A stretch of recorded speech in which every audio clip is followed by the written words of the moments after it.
Yes, I would like to speak about Europe for my life, the meaning of Europe for my life. And I was born in 1944 during the Second World War. And when I was growing up and I learned to know what happened during the Second World War and before and before and before, and also about the aggressive role of Germany, I was very consterned. And then maybe I was 10 or 12 years old.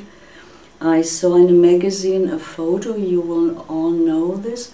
It is made in the ghetto of Warsaw, and there's a little boy with the fear in his eyes and the mother besides him, and behind him a soldier with a gun. And I was for many days really paralyzed because I was a child and I could imagine how this child will have felt in this moment. And yes, it was really horrible.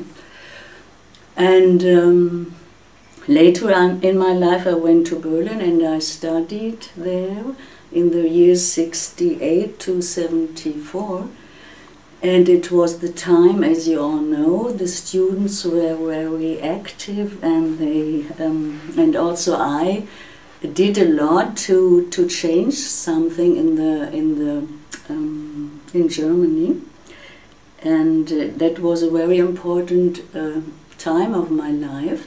And at that time I was hitchhiking all over Europe because I was a very curious girl, very curious woman. And I saw Sweden and Denmark and Norway and France and Spain and Italy. And I loved to do this, and I felt so happy and so open for the European world and for the other world too.